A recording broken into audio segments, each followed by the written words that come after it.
En susurros de medianoche voy a contarte algo que mi propio padre me confesó hace algunos años. Una historia que ocurrió cuando él era apenas un niño en una pequeña comunidad de Veracruz. Y lo inquietante no es lo que pasó aquella noche, sino lo que según él siguió ocurriendo muchos años después. Mi padre me contó esa historia cuando yo ya era un adulto. Fue una de esas noches tranquilas en las que las conversaciones se vuelven más profundas de lo normal. Afuera estaba lloviendo y la casa estaba en silencio. Él estaba sentado en su silla de siempre, mirando la ventana como si recordara algo. En un momento me dijo algo que no esperaba. Hay cosas en el monte que no son animales y tampoco son personas. Pensé que era una de esas historias antiguas que se cuentan en los pueblos, pero cuando levanté la mirada vi algo extraño en su rostro. No estaba sonriendo, no estaba bromeando, parecía incómodo. Fue entonces cuando empezó a contarme lo que ocurrió cuando él era niño. Mi padre creció en una comunidad cercana a Maltrata, Veracruz. En aquel tiempo, el lugar era pequeño, rodeado de montañas, bosques y grandes extensiones de campo. Los niños pasaban la mayor parte del tiempo jugando al aire libre, trepando árboles, caminando entre los maizales o explorando senderos del monte. Entre todos sus amigos, había uno con quien pasaba casi todos los días. Se llamaba Tomás. Tenían la misma edad y solían salir juntos al campo para buscar frutas o simplemente para ver hasta dónde podían llegar antes de que sus padres los llamaran de regreso. Con el paso de los años crecieron, pero sus costumbres no cambiaron demasiado, hasta que llegó el día en que todo cambió. Una tarde, Tomás salió al campo como lo hacía siempre. Nadie sospechó nada extraño. Era algo completamente normal para él, pero esa vez no regresó al anochecer. Cuando la oscuridad empezó a cubrir el pueblo y el muchacho no aparecía, su familia comenzó a preocuparse. Al principio pensaron que tal vez se había entretenido en algún lugar o que había ido más lejos de lo habitual, pero las horas pasaban y no había rastros de él. Cuando comenzaron a buscarlo, algunos vecinos tomaron lámparas y se internaron en los caminos del monte. Otros caminaron por los senderos que atravesaban los cultivos. Mi padre, que en ese entonces también era apenas un niño, acompañó a algunos adultos en la búsqueda. Recorrieron gran parte de los alrededores durante horas, hasta que finalmente alguien lo vio. Tomás caminaba por un sendero cercano al campo, pero lo hacía de una forma extraña.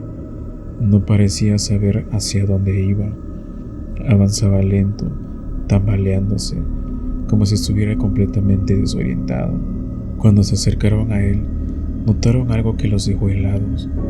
Tenía los brazos y las piernas llenos de golpes, rasguños, moretones y marcas en la piel que parecían hechas por algo que lo había arrastrado por el suelo.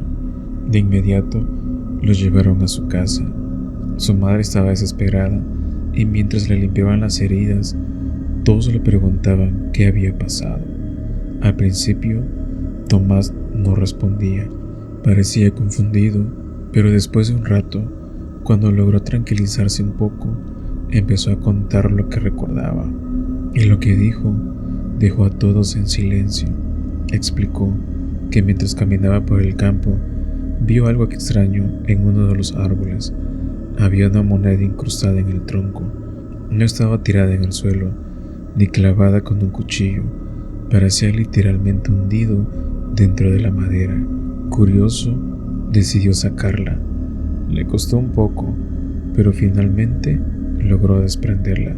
Y cuando la guardó en su bolsillo, escuchó un ruido detrás de él. Al voltear, vio algo que lo observaba. No era un animal, tampoco un niño. Era un hombrecito, pequeño, delgado, con la piel arrugada como la de un anciano. Vestía algo parecido a pantalones cortos viejos y tenía uñas largas, oscuras y sucias, pero lo peor, según Tomás, era su cara. Los ojos eran demasiado grandes y los dientes parecían demasiado afilados. El pequeño ser lo miraba con una expresión de odio. Luego se lanzó sobre él. Tomás dijo que después de eso todo se volvió confuso. Recordaba haber caído al suelo, sentía golpes, arañazos y algo que lo jalaba. Pero después, nada. Ese era el último recuerdo que tenía antes de aparecer caminando por el sendero. Aquella noche, todos pensaron que el muchacho estaba delirando por el susto o por el cansancio, hasta que ocurrió algo peor. En mitad de la madrugada, los gritos comenzaron. Tomás despertó de repente, gritando y moviéndose con desesperación. Decía que algo le estaba mordiendo. Los vecinos incluso llegaron a escuchar el alboroto desde sus casas. Cuando intentaron calmarlo, él levantó la mano para mostrar lo que estaba pasando, y entonces todos lo vieron. Marcas de dientes, pequeñas, claras, como si algo con una boca diminuta le hubiera mordido la piel. Fue entonces cuando alguien decidió llamar al curandero del pueblo. El hombre llegó poco después de que amaneciera. Era un anciano que conocía muchas historias del monte. Cuando escuchó lo que había ocurrido, pidió ver la moneda. La observaron durante varios segundos. Luego el curandero dijo algo que hizo que el ambiente se volviera aún más tenso. «Eso no es para ustedes», dijo. «Eso pertenece a los dueños del monte». Explicó que según las creencias antiguas, hay seres pequeños que protegen ciertos lugares y objetos, y que cuando alguien toma algo que considera suyo, no siempre lo dejan ir. La única manera de detenerlo, dijo, era enfrentarlo. Esa misma noche prepararon un ritual. Sentaron a Tomás en el centro del cuarto. Sus padres se quedaron a su lado, mientras el curandero se colocaba frente a él con una vara de rosa empapada en un líquido oscuro que olía a hierbas. Le dijo al muchacho algo muy claro: si aparece, no le tengas miedo. Durante un largo rato no ocurrió nada, hasta que Tomás empezó a respirar rápido. Sus ojos se abrieron con terror. «Está aquí», dijo. El curandero levantó la vara. Tomás comenzó a gritar. Decía que el duende estaba frente a él, enseñando los dientes. En ese momento, el curandero golpeó el aire con la vara. Algo se movió entre las sombras, y en el exterior, los perros del pueblo comenzaron a aullar al mismo tiempo. Un ruido pequeño se escuchó correr hacia los maizales. Después de eso, todo quedó en silencio. Desde aquella noche, el ser no volvió a aparecer. Tomás se recuperó con el tiempo, y la historia poco a poco dejó de mencionarse. Pero cuando mi padre terminó de contar todo esto, añadió algo que me dejó helado. Años después, cuando Tomás ya era adulto, comenzó a escuchar algo por las noches, un rasguño, siempre en la ventana. Una noche decidió abrirla para ver qué era. No había nadie, solo una moneda vieja colocada en el borde del marco, la misma moneda que había sacado del árbol. Tomás murió muchos años después, pero mi padre me confesó algo más antes de terminar la historia. Dijo que en su funeral, mientras todos estaban reunidos en la casa, escuchó un pequeño golpe en la madera del ataúd, 3 veces, como si algo diminuto estuviera tratando de entrar, y lo más inquietante fue que cuando miró hacia el suelo, vio pequeñas huellas embarradas de tierra, huellas que caminaban desde la puerta directo hacia el ataúd.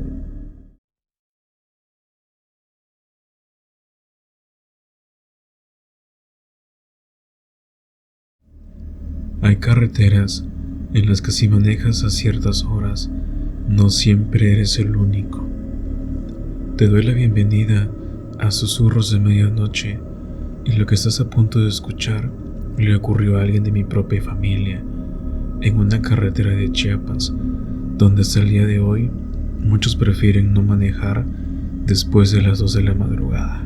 Esta historia me la contó mi tío hace algunos años, y aunque al principio pensé que tal vez estaba exagerando, con el tiempo entendí algo. Mi tío no es una persona que inventa historias, es un hombre serio, de esos que hablan poco y trabajan mucho.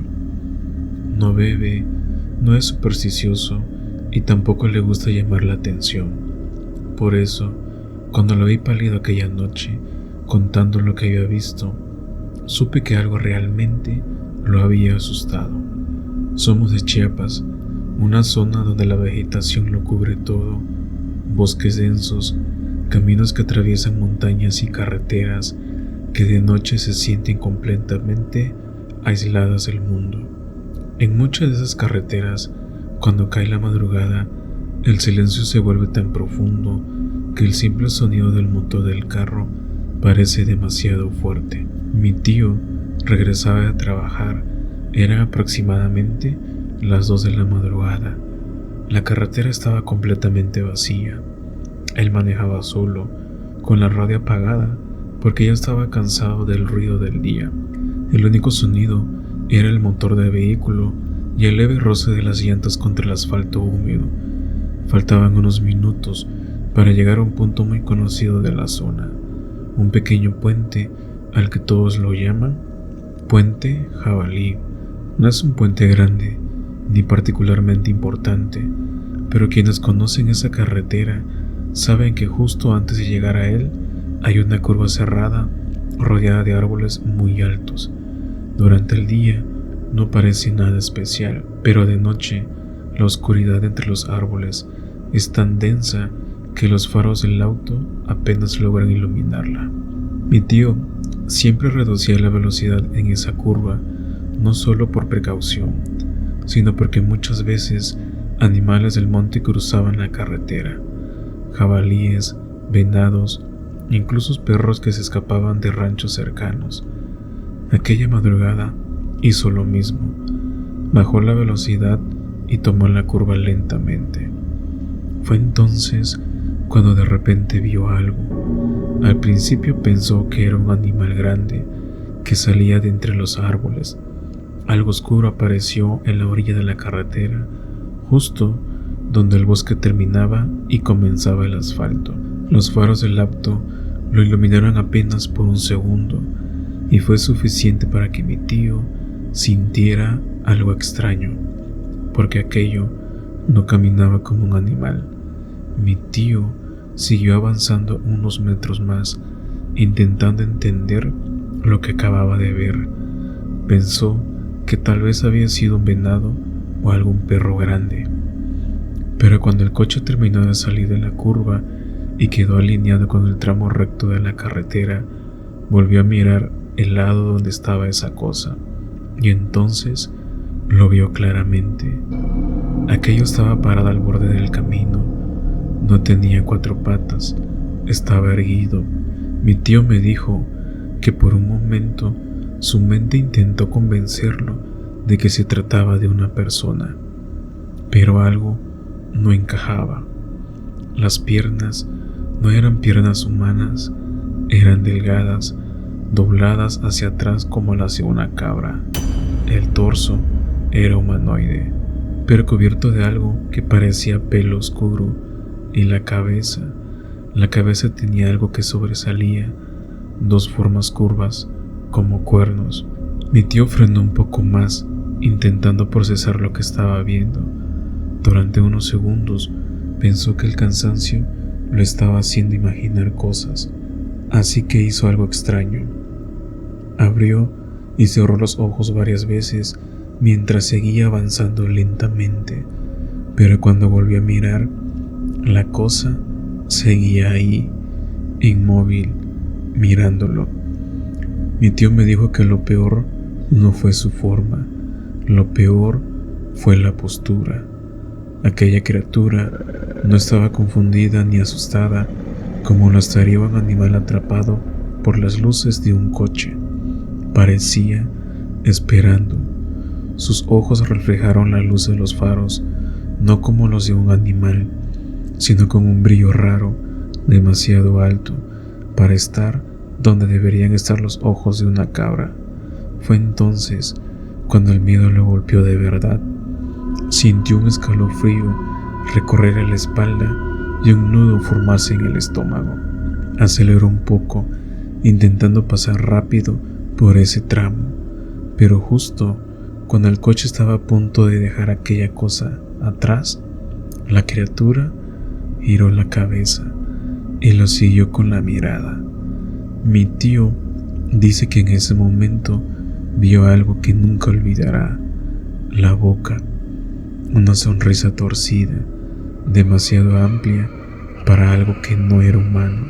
Sin pensarlo dos veces, cambió de carril para alejarse lo más posible del borde de la carretera y pisó el acelerador. No volvió a mirar atrás. Durante varios kilómetros condujo con las manos temblando en el volante. El corazón le golpeaba tan fuerte que apenas podía escuchar el motor. Cuando finalmente llegó al pueblo, se detuvo frente a una tienda que todavía estaba abierta. Se bajó del coche y se quedó respirando profundamente, tratando de calmarse. El dueño del lugar lo vio tan alterado que le preguntó qué había pasado. Mi tío dudó en contarle, pero al final lo hizo. Y cuando terminó de describir aquella cosa, el hombre no se sorprendió, solo se quedó en silencio durante unos segundos. Luego dijo algo que mi tío nunca olvidó: no eres el primero que lo ve. Según ese hombre, varias personas que manejaban de madrugada por esa carretera habían contado historias parecidas. Una figura extraña, parada en la orilla del camino, mirando a los coches pasar. Mi tío intentó convencerse de que todo había sido producto del cansancio, pero semanas después ocurrió algo que lo perturbó aún más. Una madrugada volvió a pasar por esa misma carretera. No quería hacerlo, pero era el único camino para regresar del trabajo. Cuando se acercó a la curva del puente Jabalí, redujo la velocidad otra vez. El bosque estaba completamente oscuro y durante un segundo sintió alivio porque no había nada allí. Pero justo cuando estaba cruzando el puente, escuchó algo, un golpe sobre el techo del carro, como si algo hubiera caído encima. Mi tío levantó la mirada hacia el retrovisor y en el reflejo oscuro del vidrio trasero vio dos formas curvas sobresaliendo detrás del coche, como si algo estuviera agachado sobre el techo, respirando muy cerca de su cabeza. Mi tío aceleró con todas sus fuerzas y no se detuvo hasta llegar al pueblo. Desde ese día se niega a pasar por esa carretera de madrugada. Y hay algo más que me dijo hace poco, algo que nunca me había contado antes. Dice que algunas noches, cuando está acostado en su casa y todo está en silencio, escucha pasos en el techo, pasos lentos, pesados, que caminan de un lado a otro, como si algo hubiera encontrado la manera de seguirlo hasta su casa. Y lo peor es que su perro, cada vez que escucha esos pasos, se esconde debajo de la cama y no deja de gruñir mirando hacia arriba.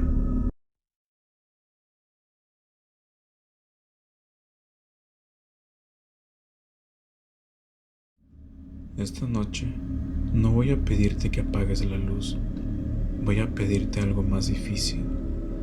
Quédate hasta el final de esta historia y decide si fue un juego, una coincidencia o algo que todavía sigue aquí. Te doy la bienvenida a Susurros de Medianoche. Si crees que jugar con lo desconocido no tiene consecuencias, tal vez después de escuchar esto cambies de opinión.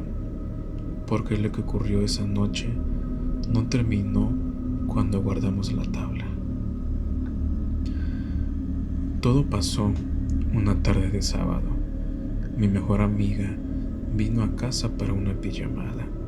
En ese entonces teníamos 12 años y nuestras preocupaciones eran simples: películas, secretos y reírnos hasta quedarnos sin voz.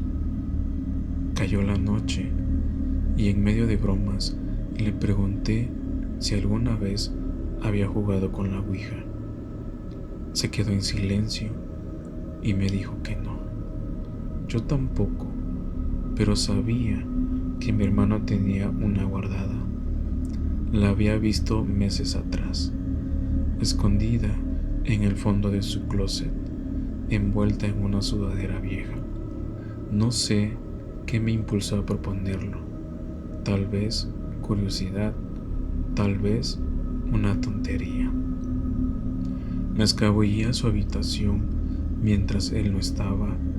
Tardé casi media hora en encontrarla. Cuando regresé a mi cuarto con la caja en las manos, sentí algo extraño. No era miedo. Cerramos la puerta con seguro. Apagamos la luz. Encendimos varias velas para ambientar el lugar, pero algo tan simple como prenderlas se volvió extraño. Los fósforos se apagaban solos. Las mechas se movían como si hubiera una corriente de aire, aunque las ventanas estaban cerradas. Tardamos varios minutos en lograr que todas permanecieran encendidas. Fue entonces cuando mi mamá tocó la puerta.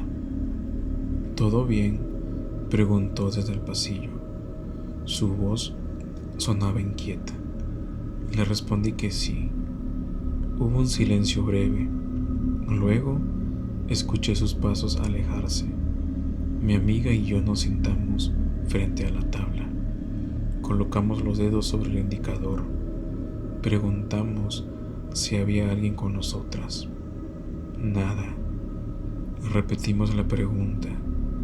Silencio absoluto. Nos miramos y nos reímos nerviosas. Después de varios intentos fallidos, nos aburrimos. Es una tontería, dijo mi amiga. Guardamos la tabla en la caja y la empujé debajo de mi cama. Apagamos las velas y nos acostamos a dormir. Pero esa noche no dormí bien. Sentí que alguien me observaba, no desde la puerta, no desde la ventana, desde abajo de la cama. Intenté ignorarlo. Finalmente, el cansancio me venció y entonces soñé. Vi a una criatura parada frente a mí, alta, desproporcionada. Tenía garras que rozaban el suelo, cuernos retorcidos. La piel parecía quemada y agrietada, y su boca estaba llena de colmillos demasiado largos para caber en su rostro. No hablaba, pero sabía que me estaba mirando. Desperté sobresaltada, con dolor en la espalda. Encendí la luz y ahí fue cuando lo vi. 3 cortes largos, paralelos, como si algo me hubiera arañado. Intenté convencerme de que me había lastimado con la base de la cama, pero las heridas eran profundas. Las noches siguientes fueron peores. La criatura volvía en mis sueños y cada mañana aparecían nuevas marcas, en la espalda, en los pies, incluso una vez en el costado. Mi amiga dejó de venir a mi casa. Me confesó que también soñaba con algo, pero en ese sueño la criatura no la miraba a ella, me miraba a mí. Decidí deshacerme de la tabla. Discutí con mi hermano hasta que aceptó tirarla. La llevamos a un terreno baldío, lejos de casa. La rompimos, la quemamos. Vi cómo las llamas consumían la madera. Esa noche, por primera vez en días, dormí sin soñar nada. Pensé que todo había terminado. Me equivoqué. Lo que nunca entendí es que no pasó nada cuando jugamos. Nada se movió, nada respondió, y ahora sé por qué. No necesitaba la tabla, solo necesitaba que abriéramos la puerta. Anoche desperté otra vez, no por una pesadilla, sino porque escuché algo arrastrándose en mi habitación. Un sonido pesado, lento, venía desde abajo de la cama. Intenté moverme, no pude. Sentí el colchón hundirse ligeramente, como si algo apoyara su peso sobre él, y entonces lo escuché respirar cerca de mi oído. No grité, no podía. Una voz áspera susurró: no salí de la tabla, salí de ti. Sentí un dolor agudo en la espalda, algo desgarrándose. Perdí el conocimiento. Desperté hora después, boca abajo. Entendí que esto no había terminado. Ya no eran arañazos, eran líneas profundas, como si algo estuviera intentando abrir espacio bajo mi piel. Y lo peor no es eso. Lo peor es que hoy, mientras hablo de esto, siento un ardor constante en la espalda, como si esas marcas no fueran heridas, y cada noche escucho el mismo susurro antes de dormir que me dice: ya casi. Y tú, que estás escuchando esto, si alguna vez decides jugar con algo que no entiendes, déjame decirte que estás invitando a algo o a alguien, porque algunas cosas no buscan manifestarse, buscan un lugar donde quedarse para siempre.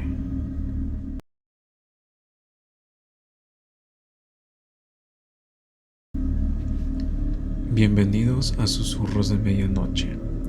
Si estás escuchando esto, te invito a que te quedes conmigo hasta el final, porque lo que comenzó como una mudanza tranquila terminó convirtiéndose en algo que todavía hoy no me atrevo a contar en voz alta, sin sentir que alguien me escucha.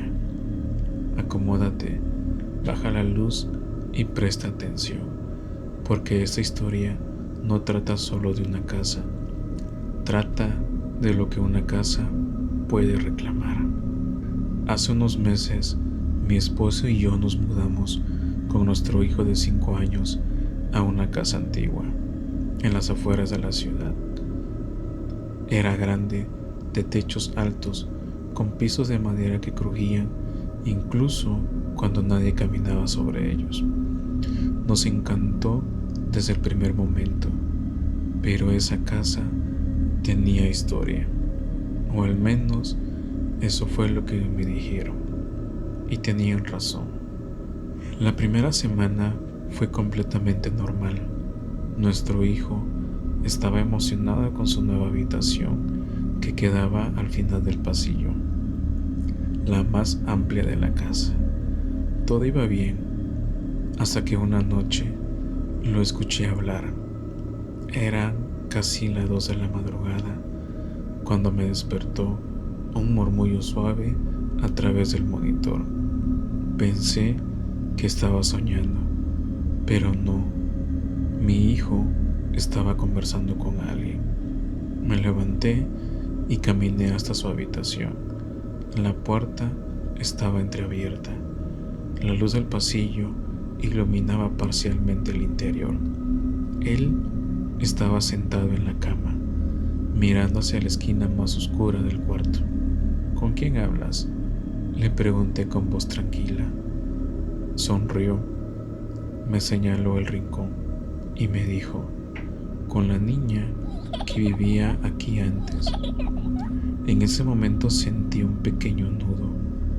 ¿Y qué te dice?, le pregunté.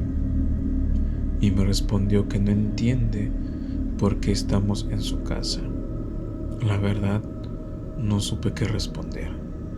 Pensé que era su imaginación, un amigo invisible, algo normal en niños de su edad.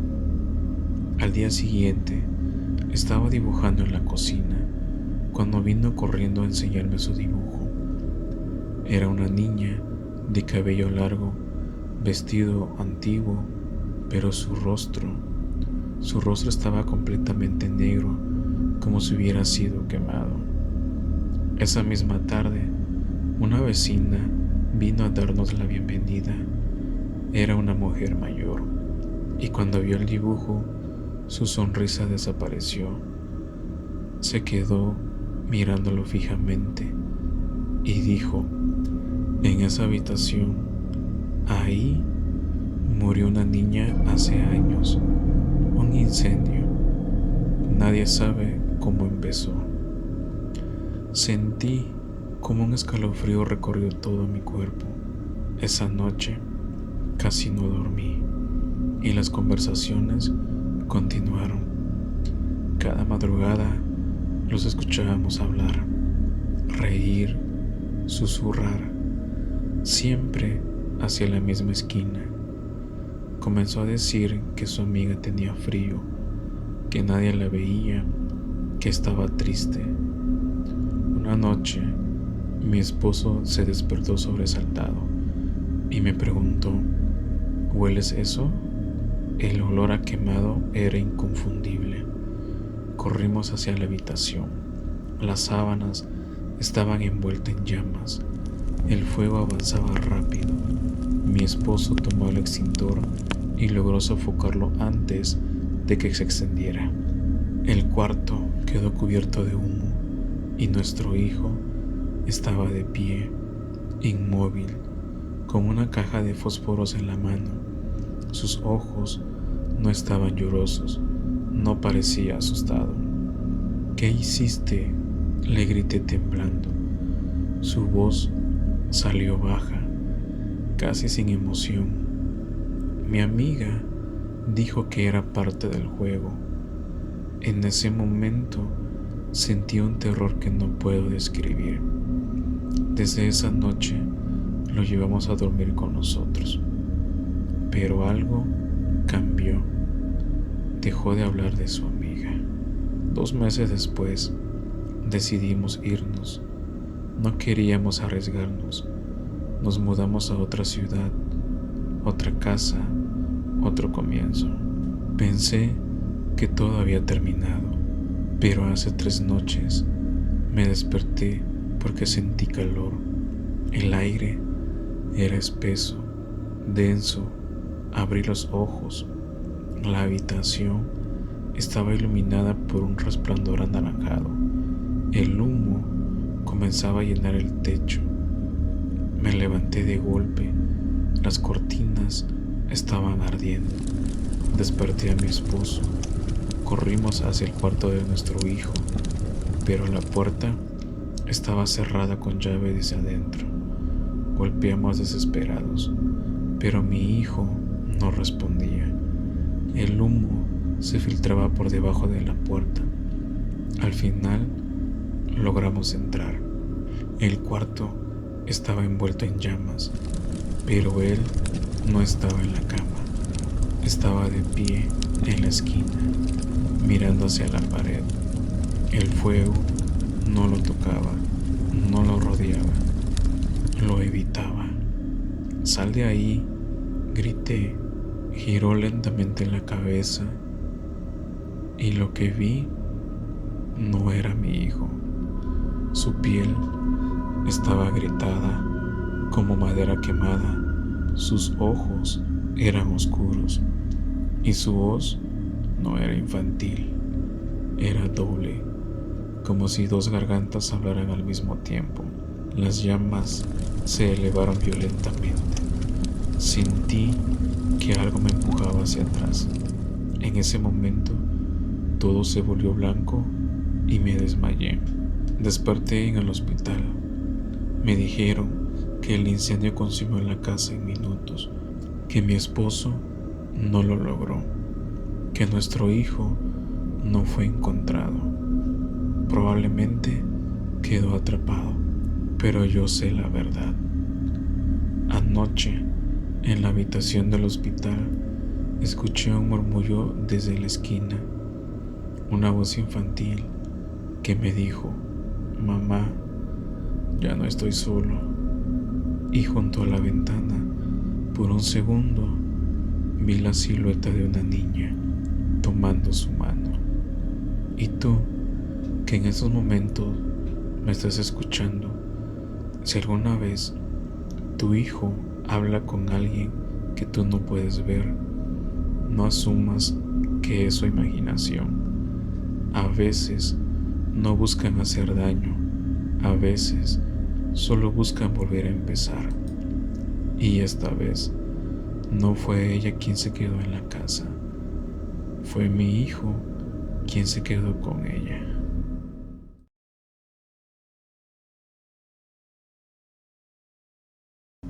Bienvenidos a Susurros de Medianoche. Si esta es tu primera vez aquí, te recomiendo algo. Escucha esta historia hasta el final, porque lo que comenzó como un simple juego de niños terminó marcándome para siempre. Acomódate, sube el volumen, apaga la luz si te atreves y no mires detrás de ti. Vivo en la Ciudad de México y lo que voy a contar me ocurrió cuando tenía apenas 12 años. En ese entonces, mi casa estaba en la parte más alta de un cerro. No era una zona completamente aislada, pero por las noches se sentía como si estuviéramos lejos de todo. Las luces de la ciudad se veían diminutas y el viento siempre soplaba con más fuerza ahí arriba. Aquella noche estaba jugando con mis primos en la calle, como cualquier otro día de vacaciones. Eran cerca de las 10 de la noche. Reíamos, corríamos, hasta que el ambiente cambió. Primero fue un sonido lejano, un lamento, suave, tan suave que pensamos que era el viento colándose entre los árboles. Pero no era el viento, porque el sonido tenía algo.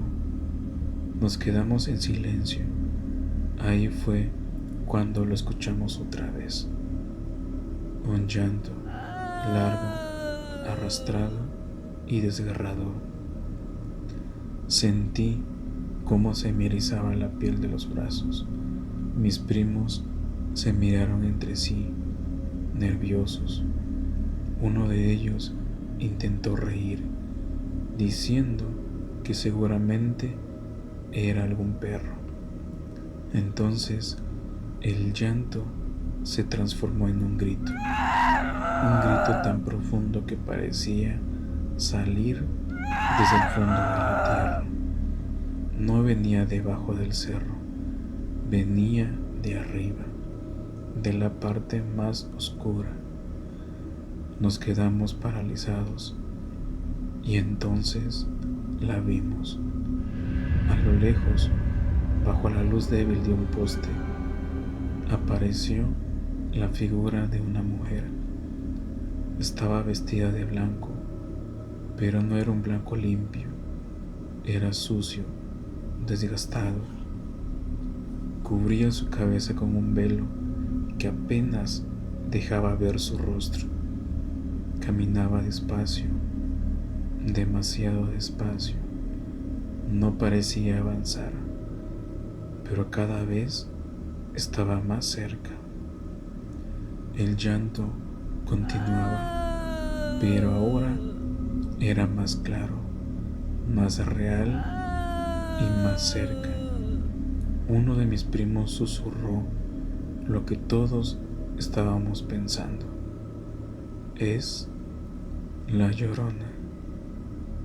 Corrimos a mi casa sin mirar atrás.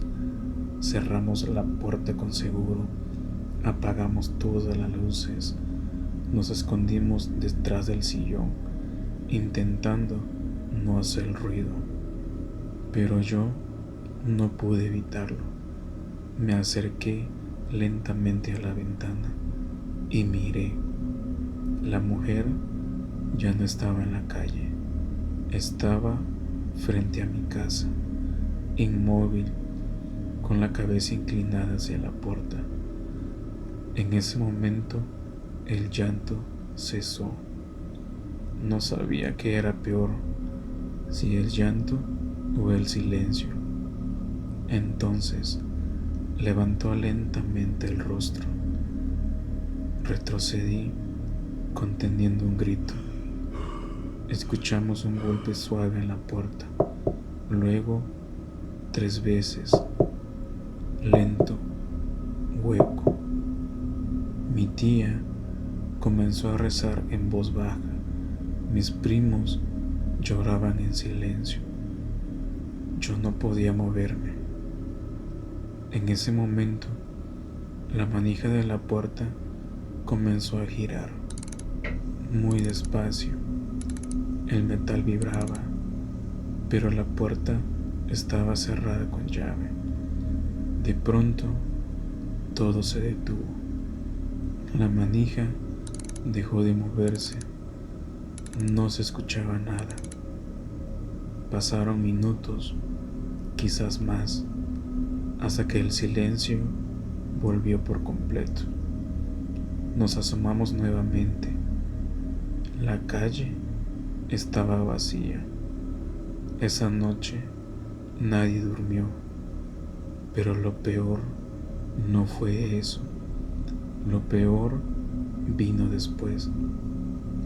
A la mañana siguiente, mi madre encontró algo en la entrada de la casa, huella de pies descalzos, marcados en tierra húmeda, pero no venían de la calle hacia la puerta, salían de la puerta y se dirigían cuesta arriba. Esa noche, todos insistieron que fue una imaginación, historias que asustan a los niños.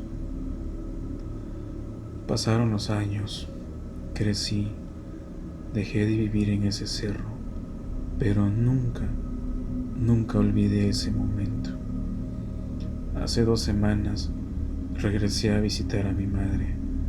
Ella ya es mayor y vive sola en la misma casa. Esa noche, mientras cenábamos, escuché algo que me congeló la sangre. Un llanto lejano, arrastrado, exactamente igual.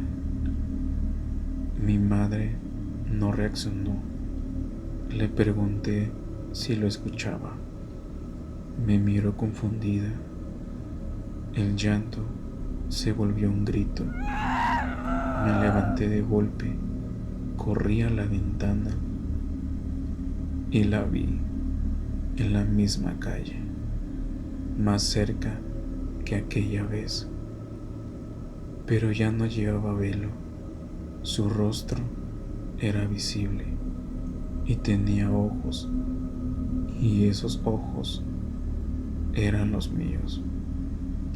La figura levantó el brazo, señalándome, y entendí algo que nunca había considerado. Esa noche, cuando las huellas salían de mi casa, no indicaban que ella había entrado, indicaban que alguien salió. Desde entonces, cada madrugada despierto con los pies cubiertos de tierra húmeda, con los talones llenos de pequeñas piedras, y mi madre comenzó a decir algo que me heló la sangre. Me encontró de pie frente a su cama, llorando. Dice que mi voz no sonaba como la mía, que repetía una frase una y otra vez: ¿dónde están mis hijos? Yo no tengo hijos, pero cada noche el llanto suena más cerca, y cuando me miro al espejo Mi reflejo tarda un segundo en reflejarse. Y si alguna vez escuchas un lamento en la noche, no asumas que viene de afuera. A veces la llorona no busca entrar, busca salir.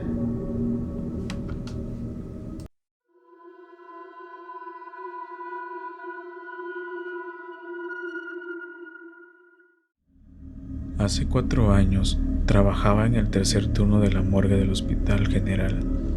No era un empleo que cualquiera podía soportar, pero ya me había acostumbrado al silencio, al olor metálico del formol y a esa sensación constante de estar rodeado de historias que terminaron mal.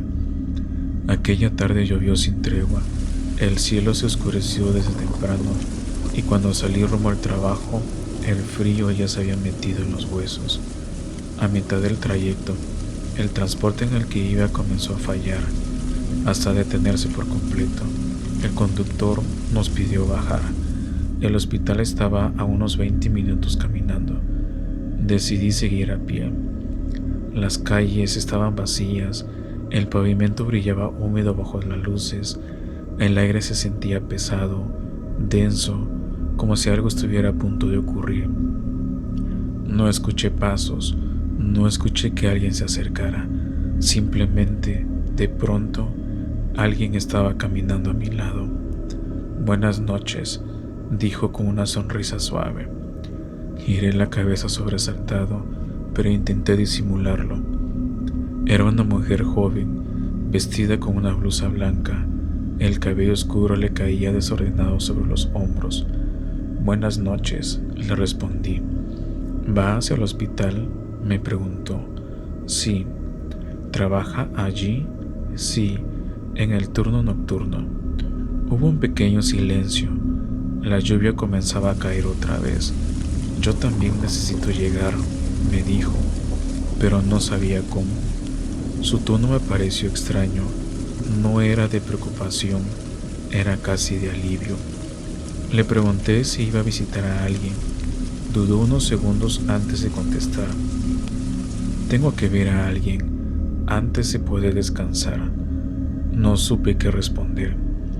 Seguimos caminando, pero a medida que avanzábamos, noté detalles que me incomodaron.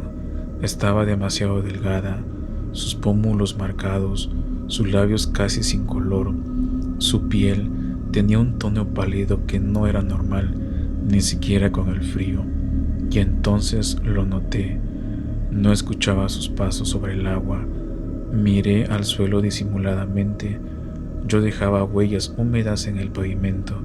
Intenté convencerme de que era la lluvia borrándolas. Cuando el hospital estaba a la vista, ella se detuvo bruscamente. «¿Te sientes bien?», le pregunté. Me miró fijamente. Sus ojos estaban enrojecidos, como si llevara días sin dormir. «No me he sentido bien», susurró. «Siento mareo, siento mucho frío». Por instinto, coloqué mi mano en su frente.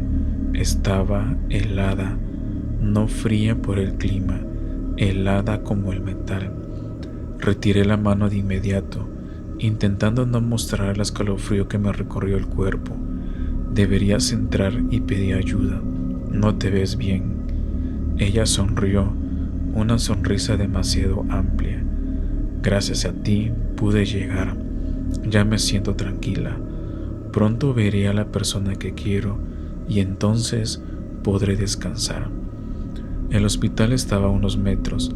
Las luces blancas del acceso iluminaban su rostro y por un segundo tuve la sensación de que algo no encajaba, como si su expresión no correspondiera con sus palabras.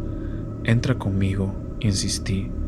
«No es necesario», me dijo. En ese momento parpadeé y ya no estaba. No corrió, no se alejó, simplemente dejó de estar allí. Sentí un vacío en el estómago. Miré alrededor.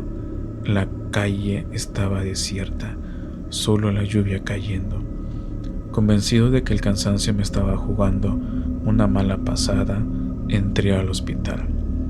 En el pasillo me encontré con Laura, una compañera, y me dijo: «Oye, ¿te enteraste de la chica que trajeron hace una hora?». Dije que no, moviendo la cabeza. «Después te cuento, vamos por un café más tarde». Le dije que sí y seguí hacia la morgue.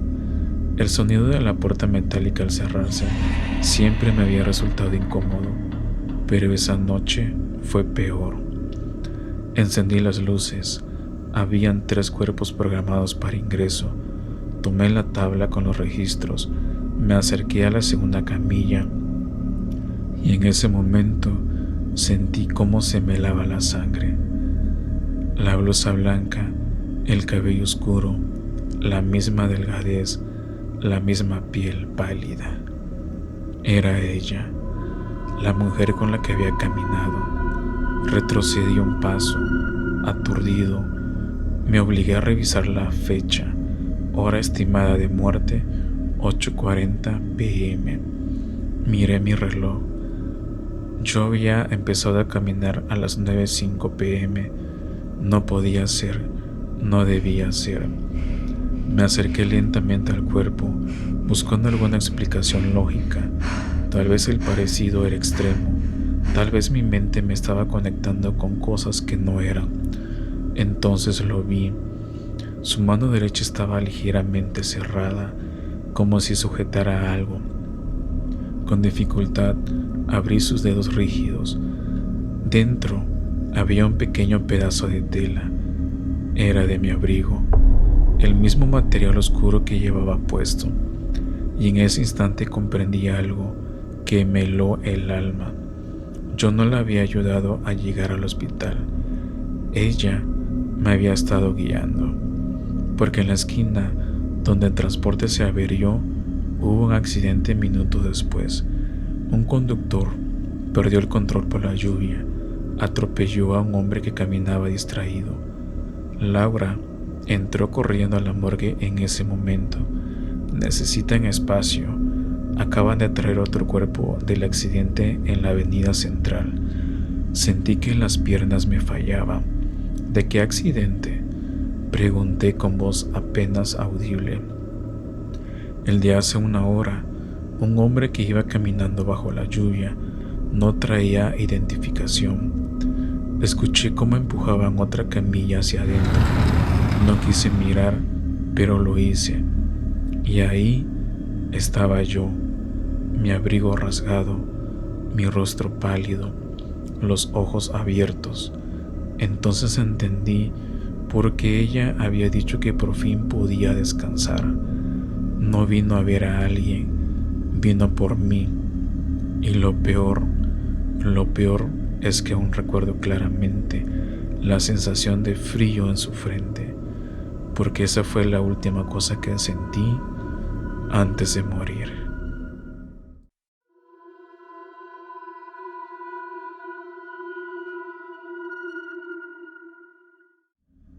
Hace 4 años trabajaba en el tercer turno de la morgue del Hospital General. No era un empleo que cualquiera podía soportar, pero ya me había acostumbrado al silencio, al olor metálico del formol y a esa sensación constante de estar rodeado de historias que terminaron mal. Aquella tarde llovió sin tregua, el cielo se oscureció desde temprano y cuando salí rumbo al trabajo, el frío ya se había metido en los huesos. A mitad del trayecto, el transporte en el que iba comenzó a fallar, hasta detenerse por completo. El conductor nos pidió bajar. El hospital estaba a unos 20 minutos caminando. Decidí seguir a pie. Las calles estaban vacías, el pavimento brillaba húmedo bajo las luces, el aire se sentía pesado, denso, como si algo estuviera a punto de ocurrir. No escuché pasos, no escuché que alguien se acercara.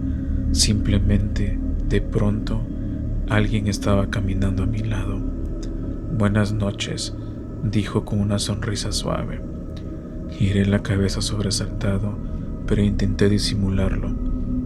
Era una mujer joven, vestida con una blusa blanca. El cabello oscuro le caía desordenado sobre los hombros. «Buenas noches», le respondí. ¿Va hacia el hospital?, me preguntó. Sí. ¿Trabaja allí? Sí, en el turno nocturno. Hubo un pequeño silencio. La lluvia comenzaba a caer otra vez. Yo también necesito llegar, me dijo, pero no sabía cómo. Su tono me pareció extraño. No era de preocupación, era casi de alivio. Le pregunté si iba a visitar a alguien. Dudó unos segundos antes de contestar. Tengo que ver a alguien antes de poder descansar. No supe qué responder. Seguimos caminando, pero a medida que avanzábamos, noté detalles que me incomodaron. Estaba demasiado delgada, sus pómulos marcados, sus labios casi sin color. Su piel tenía un tono pálido que no era normal, ni siquiera con el frío. Y entonces lo noté. No escuchaba sus pasos sobre el agua. Miré al suelo disimuladamente. Yo dejaba huellas húmedas en el pavimento. Intenté convencerme de que era la lluvia borrándolas. Cuando el hospital estaba a la vista, ella se detuvo bruscamente. ¿Te sientes bien?, le pregunté. Me miró fijamente. Sus ojos estaban enrojecidos, como si llevara días sin dormir. No me he sentido bien, susurró. Siento mareo, siento mucho frío. Por instinto, coloqué mi mano en su frente. Estaba helada, no fría por el clima, helada como el metal. Retiré la mano de inmediato, intentando no mostrar el escalofrío que me recorrió el cuerpo. Deberías entrar y pedir ayuda. No te ves bien. Ella sonrió, una sonrisa demasiado amplia. Gracias a ti pude llegar. Ya me siento tranquila. Pronto veré a la persona que quiero y entonces podré descansar. El hospital estaba a unos metros. Las luces blancas del acceso iluminaban su rostro y por un segundo tuve la sensación de que algo no encajaba, como si su expresión no correspondiera con sus palabras. Entra conmigo, insistí. No es necesario, me dijo. En ese momento parpadeé y ya no estaba. No corrió, no se alejó, simplemente dejó de estar allí. Sentí un vacío en el estómago. Miré alrededor. La calle estaba desierta, solo la lluvia cayendo. Convencido de que el cansancio me estaba jugando una mala pasada, entré al hospital. En el pasillo me encontré con Laura, una compañera, y me dijo: «Oye, ¿te enteraste de la chica que trajeron hace una hora?». Dije que no, moviendo la cabeza. «Después te cuento, vamos por un café más tarde». Le dije que sí y seguí hacia la morgue. El sonido de la puerta metálica al cerrarse siempre me había resultado incómodo, pero esa noche fue peor. Encendí las luces. Habían 3 cuerpos programados para ingreso. Tomé la tabla con los registros. Me acerqué a la segunda camilla y en ese momento sentí cómo se me helaba la sangre. La blusa blanca, el cabello oscuro, la misma delgadez, la misma piel pálida. Era ella, la mujer con la que había caminado. Retrocedí un paso, aturdido. Me obligué a revisar la fecha, hora estimada de muerte, 8:40 p.m. Miré mi reloj. Yo había empezado a caminar a las 9:05 p.m. No podía ser, no debía ser. Me acerqué lentamente al cuerpo, buscando alguna explicación lógica. Tal vez el parecido era extremo.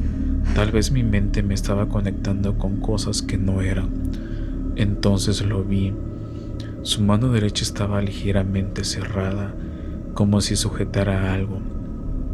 Con dificultad abrí sus dedos rígidos. Dentro había un pequeño pedazo de tela.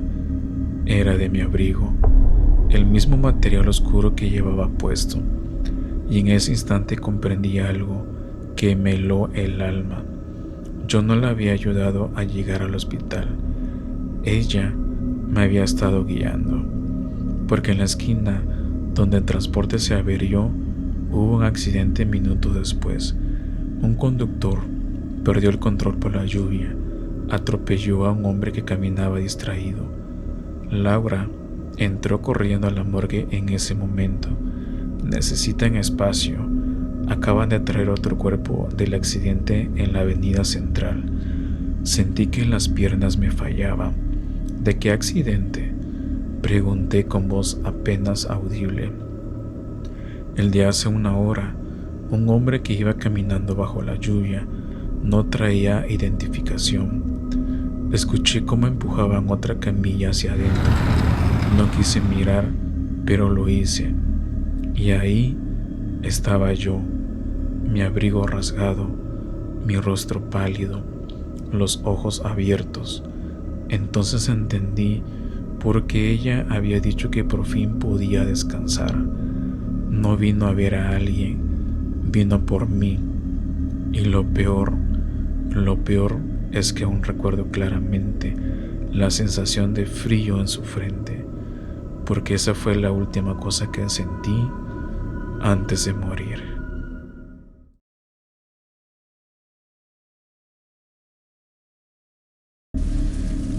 Dice que hay encuentros que no buscan ser entendidos, solo recordados. Hay historias que no necesitan gritos ni apariciones violentas para causar terror. A veces, lo más aterrador es sentir que tu voluntad deja de pertenecerte, que algo invisible toma el control y te guía suavemente hacia un lugar del que quizás no ibas a regresar.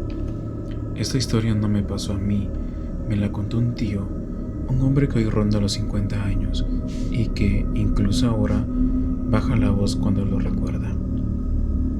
Lo que vivió ocurrió hace décadas, en Tamaulipas, cuando los caminos eran oscuros, cuando la noche no estaba domesticada por la luz eléctrica y cuando caminar solo podía significar una sola cosa: encontrarte con algo que no era de este mundo.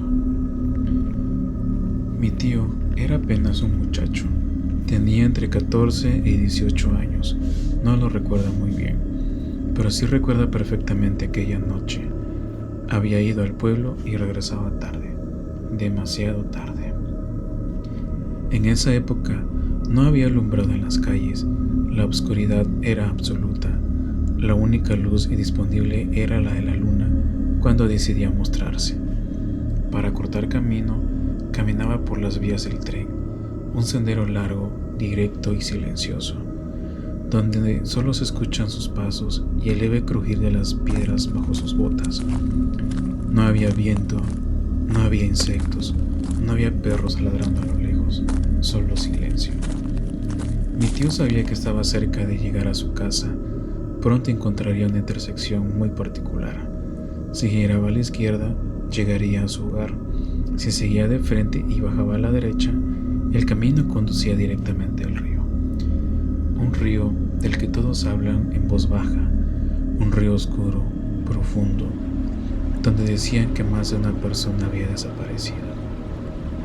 Mientras caminaba, notó algo más adelante, una figura blanca, inmóvil. Pensó que era la señal ferroviaria, una cruz blanca con una X que advertía la proximidad del tren, pero algo no encajaba. La figura se movía. Al principio fue un balanceo leve, casi imperceptible, luego un desplazamiento suave, antinatural. Con cada paso que daba, la forma se volvía más clara. Era una mujer. Estaba de espaldas, vestida completamente de blanco. Su vestido parecía largo, antiguo y no tocaba el suelo. Flotaba. Mi tío sintió un escalofrío recorrerle la espalda, pero su mente buscó una explicación lógica. Tal vez era alguien del pueblo, tal vez era una broma, pero entonces notó algo que le dejó sin aliento. La mujer no caminaba, no movía los pies, no hacía ruido alguno, simplemente se deslizaba.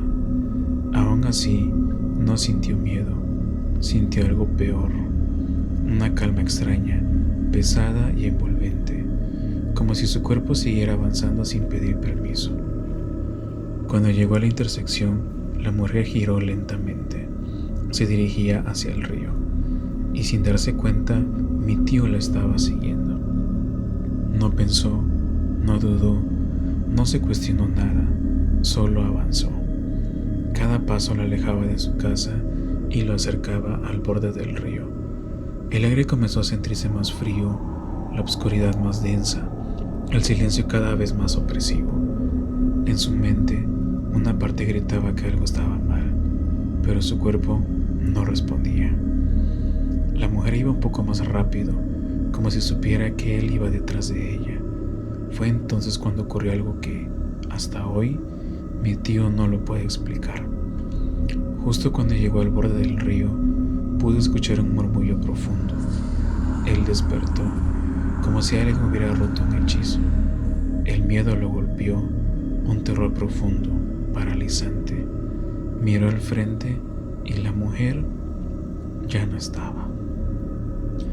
Ni rastro, ni ruido, ni huellas, solo la oscuridad y el vacío esperando. Retrocedió varios pasos, jadeando, temblando, con el corazón a punto de salirse del pecho. Corrió sin mirar atrás. Corrió hasta llegar a su casa y no volvió a salir esa noche. Durante días no pudo dormir bien.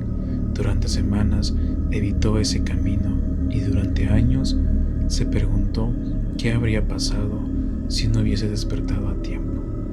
Nunca supo quién era esa mujer, nunca volvió a verla, pero siempre creyó que no era humana. Algunos dicen que pudo ser la Llorona, otros hablan de espíritus que atraen a los jóvenes al agua, almas que no aceptan estar solas. Pero para mi tío, lo más aterrador no fue la aparición. Fue sentir que algo tomó el control de su voluntad y que, por unos minutos, su vida dejó de pertenecerle. Y desde aquella noche, mi tío nunca volvió a ser el mismo. Con los años aprendió a evitar los ríos, los puentes y cualquier camino donde el agua corriera en la oscuridad. Pero hay cosas que no pueden dejarse atrás, porque no se quedan en los lugares, se quedan en uno mismo. A veces, cuando la noche es demasiado silenciosa, cuando la luna apenas se refleja sobre el agua, él jura escucharla. No es un llanto, no es un grito, es una voz baja, cercana, demasiado familiar. Una voz que no llama por su nombre porque no lo necesita. Le promete descanso, le promete que esta vez no habrá miedo, que solo dé un paso más. Y mi tío lo sabe, lo siente en lo más profundo de su cuerpo. Aquella noche, algo no falló al intentar llevárselo. Solo aprendió a esperar y sigue esperando en silencio.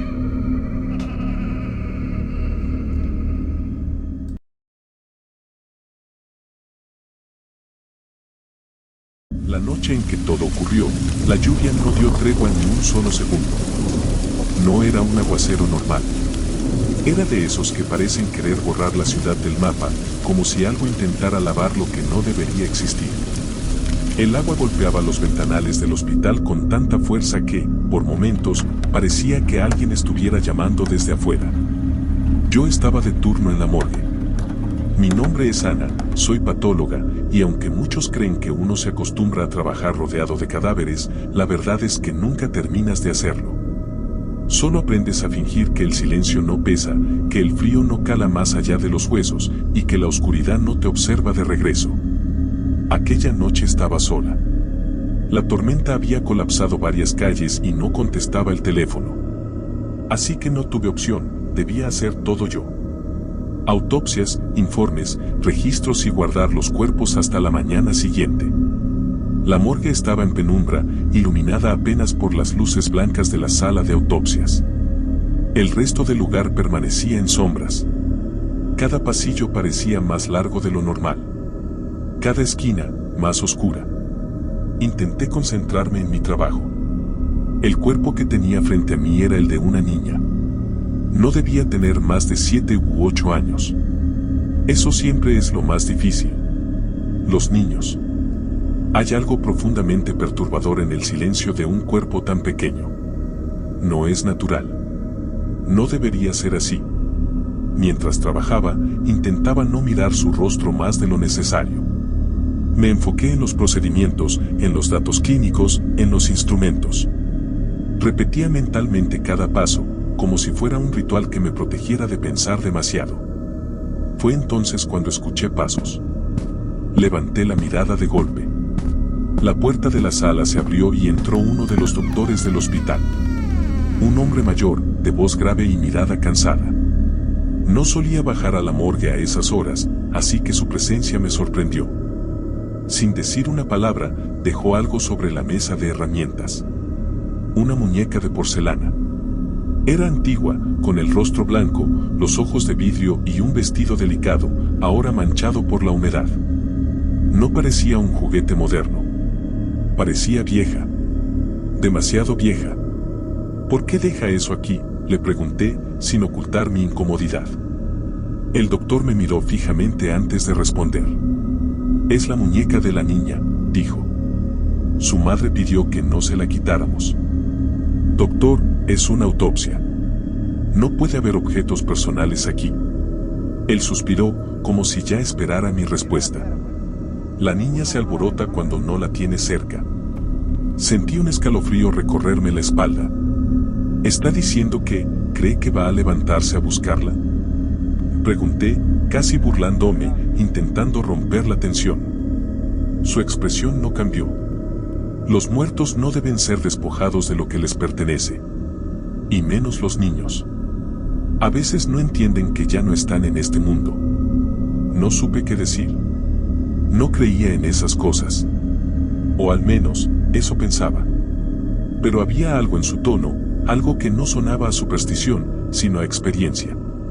Para evitar una discusión inútil, le indiqué un lugar donde podría dejar la muñeca, lejos de la mesa de trabajo. La colocó con cuidado y antes de irse, me miró de nuevo. No la pierda de vista. Cuando se fue, el silencio regresó. Pero ya no era el mismo. La muñeca estaba ahí. Inmóvil. Observándome con esos ojos que parecían demasiado reales. Cada vez que movía la cabeza, sentía que su mirada me seguía. Intenté ignorarla. Seguí escribiendo el informe, aunque mis manos ya no se movían con la misma seguridad. Fue entonces cuando escuché algo que me heló la sangre. Risas. Risas infantiles. Me quedé completamente quieta. Al principio pensé que venían de afuera, de la calle. Pero la lluvia era tan intensa que ahogaba cualquier sonido exterior.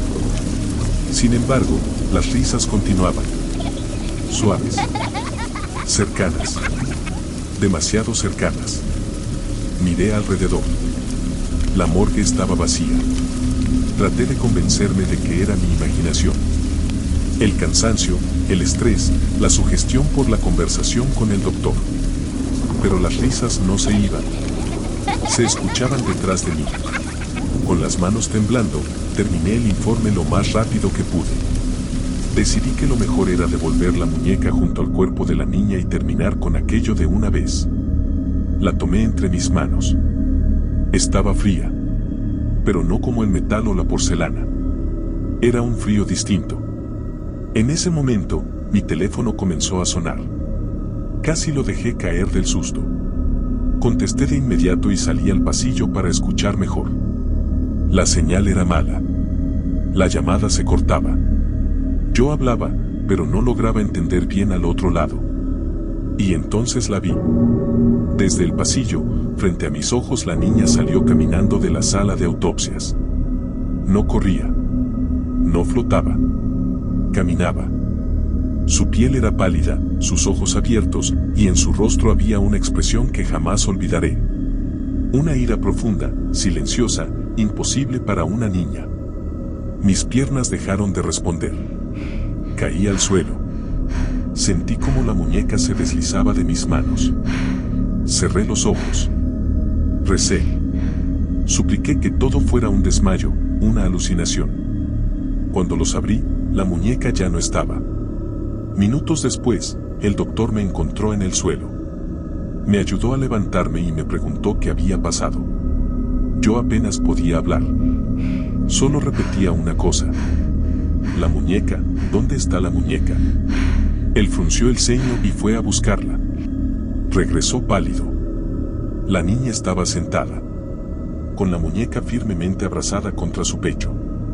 Ahí entendí la verdad. Los muertos sí reclaman lo que les pertenece. Desde que la muñeca fue devuelta a la familia, nunca volvió a aparecer en la morgue.